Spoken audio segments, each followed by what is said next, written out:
Bonsoir, bienvenue cette semaine. On vous met la puce à l'oreille au Théâtre de la Poudrière à Neuchâtel. Et puis dans cette émission, on vous fait découvrir une artiste qui s'est révélée à 60 ans. Elle a tapé dans l'œil d'un spécialiste marchand d'art. Je vous présente Laurie Gonard et le découvreur de talent Pierre-Yves Gabu. Bonsoir à tous les deux. Bonjour. Bonsoir. Vous êtes charmante avec cette rose dans les cheveux, on dirait un collage. Oui, exactement. Alors, il faut approcher le micro dans l'émission.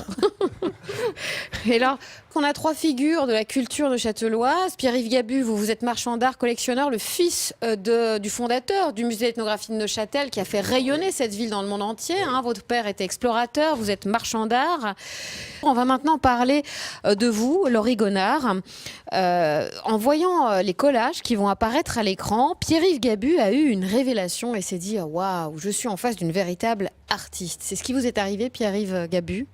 Non, pas de Attendez, véritable- attention. Excusez-moi. Non, pas une véritable artiste du tout. Mais quelqu'un qui avait un talent fou. Quelqu'un qui j'ai trouvé une pureté totale, qui me faisait penser à d'autres peintres que j'aime beaucoup. Et à la fois un esprit moderne, Pardon, excusez-moi. Non, parce que si vous mettez le micro vers vos genoux, c'est mieux on va pas entendre votre voix. D'accord. Et puis... Vous gardez le ventre Donc, comme en fait, ça. Comme ça, d'accord. racontez-nous, qu'est-ce qui s'est passé? C'est vous Ce qui s'est qui passé, avez c'est j'ai une révélation. Vous êtes entré dans le salon de Laurie pour autre chose, pour expertiser un tableau, je crois. Oui, sauf erreur, oui. Et puis vous avez, vous avez vu ces collages à Je sais côté. que là, j'étais ahuri parce que, indépendamment du fait que moi j'aime bien le collage, qu'est-ce que c'est? C'est une manière de concrétiser des rêves des autres et de les mettre ensemble et de faire d'autres rêves. C'est un méli-mélo de rêves. Et puis j'ai vu un talent fou, surtout avec une intuition extraordinaire, une pureté, vraiment une pureté. Il n'y a pas d'autre terme tel qu'utilisaient à l'époque des peintres comme Picasso, etc. En inventant nouveau le purisme. C'est quelqu'un spontanément du cœur. Elle fait ses formes, elle exprime des sentiments qu'elle ignorait elle-même peut-être des fois, un sentiment de fleurs. Et ce qui est aussi intéressant, c'est qu'elle naît dans des champs. Ses grands-parents sont nés dans des champs. Ses arrière-grands-parents sont nés dans les montagnes, dans des campagnes très fleuries. Et ils sont revenus à Blonay, je crois, comme fleuristes. Et j'ai des révélations également avec d'autres peintres que je connais.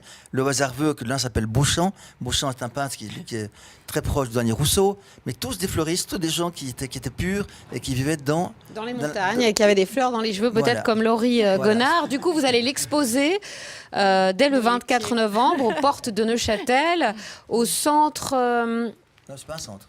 C'est pas au cabinet de. C'est une vieille ferme. Comment ça s'appelle alors cet endroit? Non, à Montalché. À Le Montalché. Montalché, Voilà. mais ça s'appelle le centre de. Non, pas de centre, non. Non. Ça s'appelle comment? L'impasse de la Poëtoule.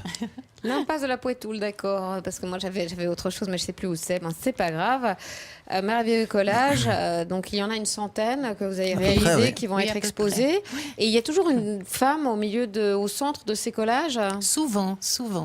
Pourquoi? Parce que en cherchant je cherche aussi dans les brocantes, tout ça, des anciens livres, et je cherche des images qui me font un choc, que j'aime. Ça peut être une femme, ça peut être une fleur, ça peut être... Mais c'est souvent un visage de femme, parce qu'il y a presque des femmes qui ont été peintes. Les hommes, on en trouve peu. On trouve des papes, des évêques avec des cols jusqu'ici, ou des hommes. Mais c'est pour ça qu'il y a beaucoup de femmes. Et des fleurs, et des chats, et des fruits. Mais vous êtes. Parce que ça vient de la terre. Parce que j'aimerais tellement dire que la Attention, beauté... le micro. Dire que la beauté existe. Qu'elle nous a été donnée. Et en fait, c'est ce qui m'habite.